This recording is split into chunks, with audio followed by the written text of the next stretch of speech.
Hello, my name is Elisa and I'm back with another video about Anhedonia. Well, this time I'd like to clarify something in regard to two of my previous videos, because in one of them I was talking about pettiness and spite as your powerful weapons, while in the very next video I was talking about the importance of acceptance. I can't blame anyone who looked at those two titles, who watched those two videos and reacted like this. What the heck? She a hypocrite? Again, I do not blame anyone for reacting that way, even though none of you were, unfriendly enough to actually write that in a comment. You've all been very, very kind to me, very considerate. And yeah, I feel really lucky in that regard. But I do think I should clarify just why I introduced those 3 traits and why I believe that all of them are important, and why I don't believe there's a contradiction when it comes to those 2 videos. I think it's really important to pick your battles wisely if you're dealing with Anhedonia. We have a limited amount of energy, at least a lot of us. We don't have much of an inner drive, and it's really, really difficult for us to motivate ourselves to do anything really, because it just feels so pointless. So what am I talking about when I bring up the term pick your battles wisely? It means that you have to distinguish between a metal door and a wall of concrete. The metal door will never break down, even if you keep bashing your head against it again and again and again. Your head will only start bleeding and you'll be utterly miserable. However, the wall of concrete, well, you can break that down with enough effort and dedication. So I'm just trying to recommend, to suggest, to give you the advice that you shouldn't do the former, but when it comes to the latter, you should be petty and spiteful and break that wall down. Now, to give you a few examples. For example, if you are having an experience of the positive kind, you shouldn't expect any positive emotions from it, at least while you're ill, because that will only make you miserable if, well, they simply don't come. So in that case, you should be like, okay, this is a positive experience. I'm having positive thoughts. My mood just improved a little. Well, great. This is genuinely awesome. And I'm not being sarcastic right now. I'm just a little bit tired today. All of this fighting for Anhedonia awareness has been tiring me a little bit out, but I'll keep at it. I'll keep bashing my head against that wall of concrete until it breaks down, until we get our cure, until there are no longer as many suicides among us. So yeah, when it comes to walls of concrete, it's more about the actual experience itself. For example, if your mind or other people try to tell you, oh, people with Anhedonia cannot have hobbies. Ah, the heck? Are you seriously? Are you joking? Try me. Watch me. Watch me have a hobby anyway. In my case, as I mentioned before, I ride horses, I write stories, and I'm into eccentric outfits and vintage fashion, which may or may not be obvious at this point. But I only got into those things because I was being petty, spiteful, and accepting at the same time. I stopped expecting positive emotions when doing those things, but I did everything I could to A, get into those things and become invested and do a decent job at them.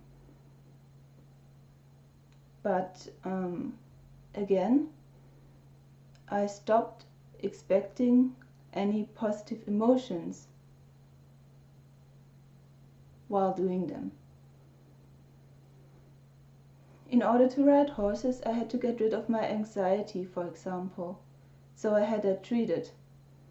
It would have been really pointless if I hadn't been really petty and spiteful and thought, oh, so my illness is trying to prevent me from riding horses again?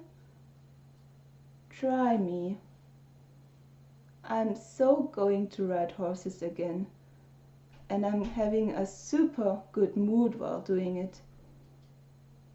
And I'm going to become better at it, and I'm going to make the horses like me. You're not stopping me, illness. You're not stopping me, brain.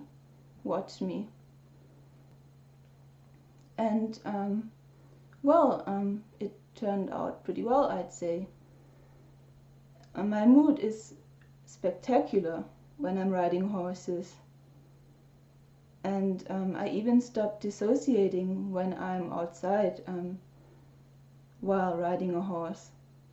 Because the thing is, the main reason I do dissociate outside a lot is because it feels as though my senses were cut off. Like the wind against my skin, the sun on my skin. All of those things feel great objectively because, well, it's a physical sensation that is pleasant, but I do not experience any emotions during that, or the feeling of, oh, this feels good. However, while riding a horse, I'm so focused on preventing the horse from eating grass, from just doing whatever, I completely forget about all of that.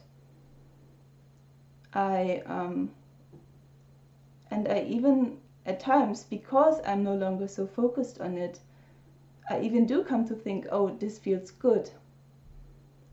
It's like there are tiny, tiny, tiny hints of positive emotions that have come to exist inside me.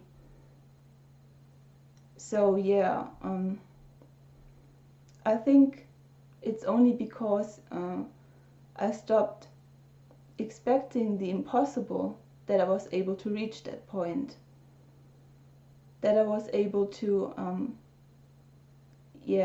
feel really, really good in a non-emotional way when riding horses. And in general, if a person is lying on the ground, you shouldn't kick them, especially not if that person is you. So by expecting what is impossible right now from yourself, from your brain, you are basically kicking yourself while you are lying on the ground, when instead you should be helping yourself up, helping yourself make it to a sitting position first, then to a standing position, and gently help yourself walk again. It has nothing to do with resignation. It's just focusing on what is possible, on really doing your best to make what is possible happen, to turn it into reality, while at the same time, recognizing those metal doors for what they are, and not, wasting your energy on them, wasting your strength on them, wasting your willpower on them. You just go and find yourself a wall of concrete which you can destroy to your heart's content. Another thing I would like to clarify is I'm not going to stop making videos just because I suck at them. When I was asking for somebody to replace me in the future, I was thinking about it from a logical standpoint. Like, what would help our cause flourish? The answer is, well, a charismatic person who speaks on our behalf instead of my socially awkward, introverted self who doesn't speak proper English. It's not about me being sick of whatever effort, of whatever responsibility that comes with making those videos. It's not about me trying to become lazy and have an excuse for it. And well, I do hope that my videos are still helping some of you, even though I'm not really qualified for doing them. In addition to that, I'm currently trying to set up that Discord support group, which I already mentioned in my previous video. I'm still fighting the bots because I suck at any kind of technical stuff. I'm more of a general planner, of an advice person. And I never got into that type of activity. So either one of you is like, oh, Elisa, I'm good at this, I'll become a mod and I'll help you with the bots, or it will just be me against them entirely on my own. That being said, I will never blame anyone for being unable to help me with that. I'm very much aware that we have to use our resources wisely.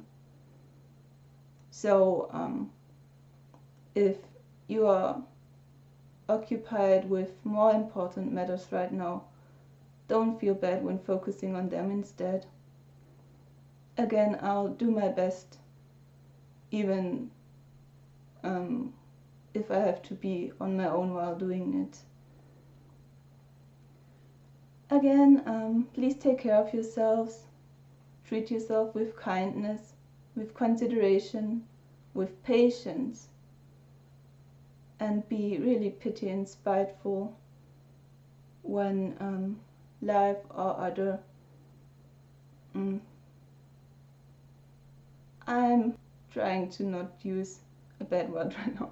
When other people are giving you lemons, you just squash them in your hand like this. Ugh. Try me. Try harder. This is pathetic. Look! That wasn't very funny. But yeah, keep fighting. You're not alone. Bye bye.